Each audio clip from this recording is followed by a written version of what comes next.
Aspects of aging. It isn't the graying hair.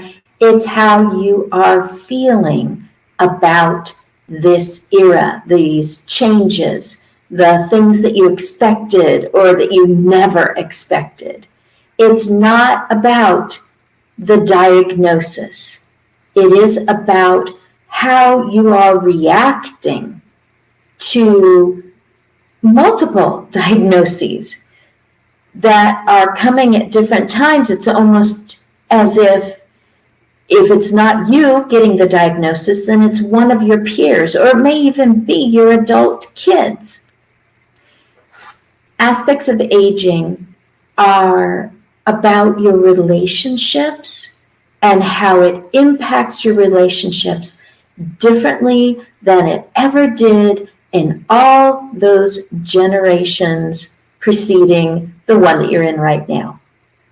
It's just different because you know you're in the third of your life, and because no one has practiced being old.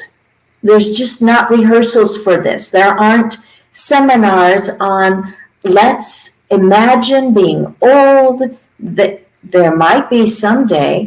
This is my present, but you're viewing this in your future. There may be seminars on practicing and rehearsing for doing old very well, and people might be flocking to those. In this moment, in my present, people want to run away and deny and defy and decry aging because of their feelings, their reactions, the way their reactions impact those who are closest to them, the ones who care about how they're feeling and who are also experiencing their own feelings because of your multiplying,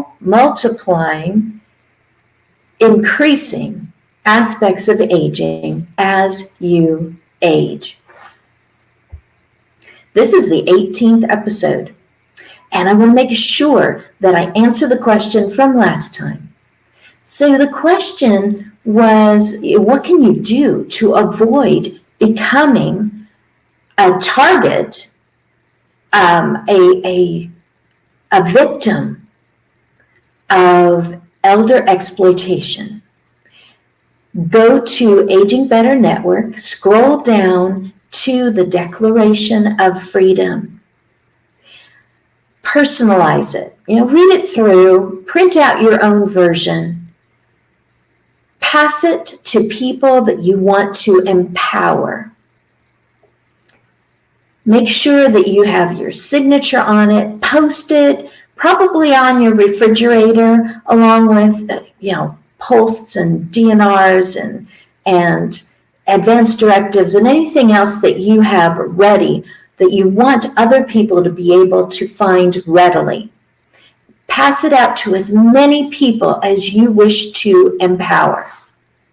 This is your declaration that they have the right to come into your life and see what's going on, to ask you about that concern that you're talking about that they don't quite understand, to walk in, knock, knock, knock, and come on in when people are becoming part of your life that may not have your best interests at heart. People who are good are very bad at being bad, at playing the bad guy, at marching in and demanding your rights for you, even if you're thinking, I don't really recognize that my rights are being violated. Empower them now and keep up the conversation. Contact them, ask them if they are making sure that their future, their era in which they would be considered elders is not a vulnerable, unprotected time, that no one just really noticed that they went from being fully autonomous to starting to lean upon others for information, and they just happen to be the wrong people. The 3 aspects today begins with, camp, but what if I don't wanna? I have to tell you, this campground is full. There are plenty of people who do not want to talk about getting old. It's an unpleasant subject. Well, at least they think it is. A lot of people have done it. They've gotten old. And again, each generation that goes through this era, the information and the wisdom and the if I only had it to do overs tend to die out with that generation, literally, because now they've made it to the end and it's time for the next generation and the next, and of course they're all at different levels. And there are a few people like myself who have said, wait a minute, I've watched this happening and I realize that there is a tool that could be used, information that should be passed along, ideas and habits that can be built now, whatever this now is for you, that would serve everyone, yourself and those who care about you and those who are interested in your well-being. These things can be practiced. They can be put into a simple form that you approach when your mind is clear and your emotions are calm and your relationships are growing deeper. And you can just touch on it in a moment, figure out something that you really do have a preference on and be able to express that wish. So camp, but what if I don't wanna? Since that campground is full of people who just don't want to talk about their advanced aging, there are other campgrounds. I was thinking of Fort Worth. I don't know if you can camp there, but how about camp You Are Worth It, and your relationships are worth it. They are worth pre-acting your age a little bit today.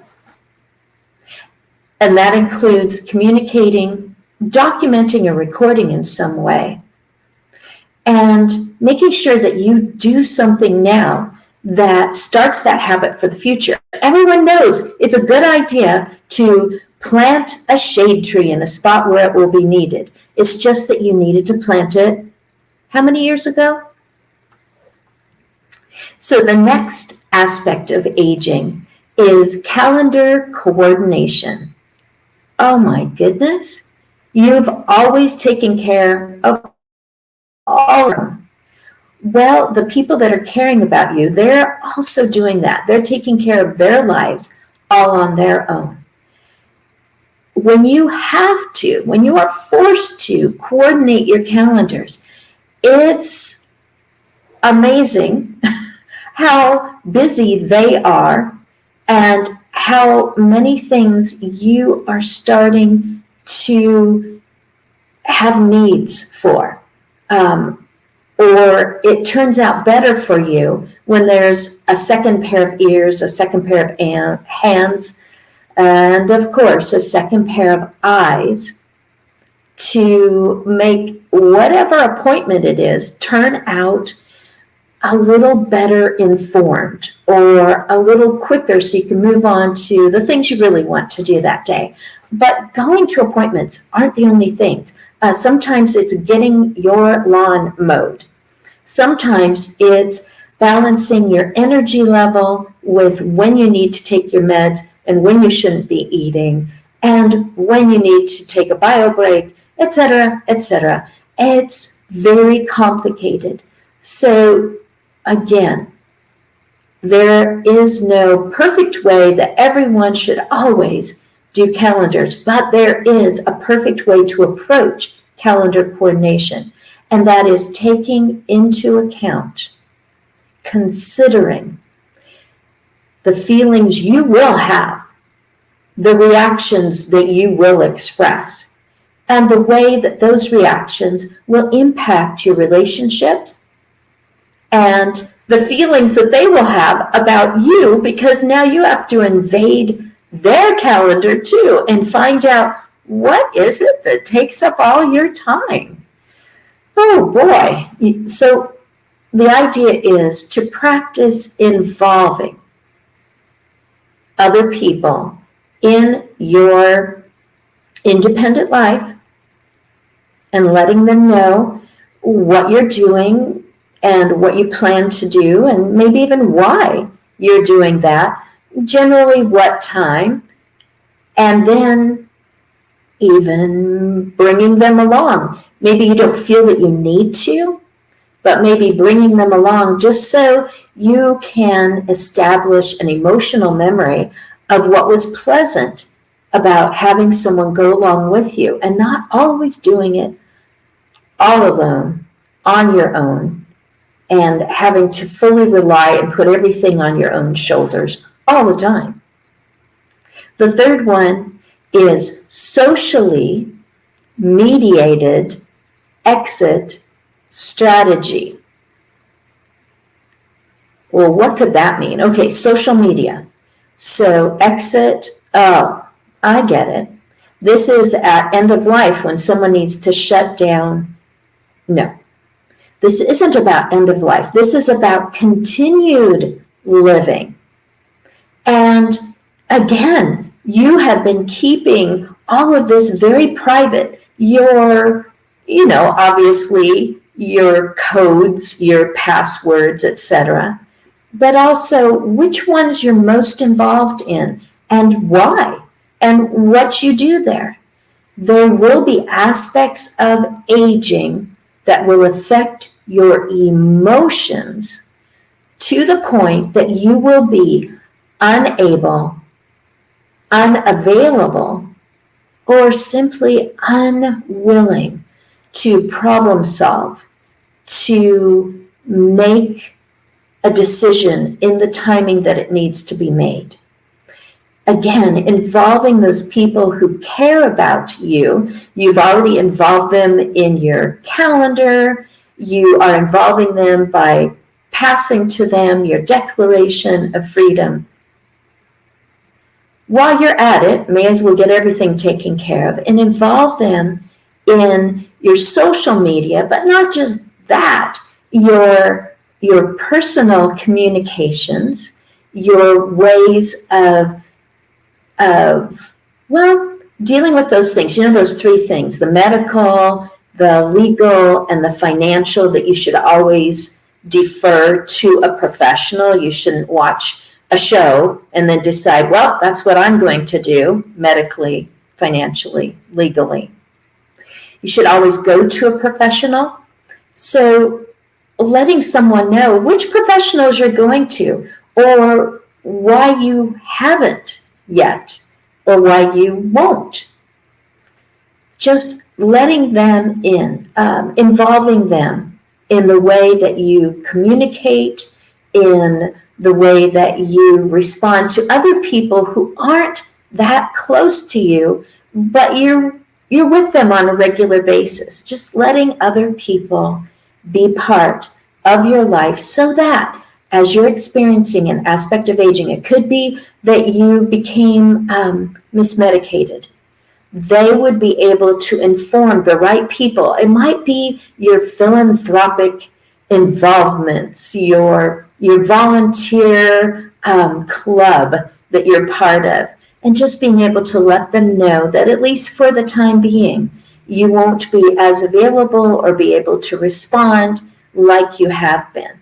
They would know ahead of time to let people know that this is not the moment to be bothering you about the auction. So that part, your socially mediated exit strategy, again, is not about when you're done, but when you are temporarily unavailable. Well, there's no question because for the next episode, because this is the final episode. But I can ask you a rhetorical question that you can ask yourself. And that is, how do you already pre-act your age? Do you even have a plan to do so today? It might be recording something. I am. It might be communicating something about the future to someone in this present moment. You, of course, are in my future. And I've just had a thought recently that I should ask my kids, my peers, people who I interact with online, who are younger than me, older than me, about the same era, how they feel about my aging aspect, and be willing to admit to them that I just can't go for those walks anymore with all you friends because my arthritis just won't allow it, or at least for the next few days, I won't be able to do other things because of it. And just ask them, just give them an opportunity to say, you know, I thought you just didn't like us, or, you know, I wondered what we did wrong. Or would they say, you know, I maybe we could go for a gentler walk, and then that would open a conversation and would normalize speaking about aspects of aging from the viewpoint of your emotional and relational healthier, happier outcomes. The final thing at the end of your page in the pre-act your age prompted journal. It is the 5th C, and yes, it is calendar. Calendar it, used as a verb. So calendar the moment that you're going to revisit all the responses that you gave 1 through 12 plus those other 4 C's, and revisit that on a date that you choose. You can just arbitrarily grab a date on the calendar, or you could choose that it would only be the 3rd Thursdays that have a 3 in them. Or it could be whenever you put away decorations for a holiday. It's your choice, something that will remind you, that will actually, you're actually working on your future self to go, I want to do that. That is a habit that I want to have, to look back and see, what is it that I wrote? How did I feel? What were my responses? What were my intentions? How do I really feel about any or many of those aspects of aging happening to me, to my spouse, to my aging children? How do I really feel about that? And what would I like to do now to make sure that I am pre-acting, that I am proactive, that I am pre-planning for better future relationships and responses to my own reactions, because I will react, absolutely. I don't even have to announce to you the next upcoming aspects of aging, but I do encourage you to go back through the other 17 episodes. Pick one, see a few different aspects. In fact, in the very first one, I just introduced myself, and I only give you one of the 52 aspects of aging that are in the Pre-Act Your Age prompted journal. You get done in one page. You can copy that page and hand it to one of your loved ones and say, hey, for the first time, we're actually on the same page about my continued longevity. You can actually be on the same page and be done in one page. So just do it and review it. Make sure you calendar when you're going to revisit and review and revise. You know, I just want to tell you, I am Christine A. Smith, and I have been so privileged, so delighted to meet people in person that were my clients, that were the families in the homes where I have served as a caregiver. I've been thrilled to get to know so many dynamic thinkers and innovators and writers and teachers of gerontology online.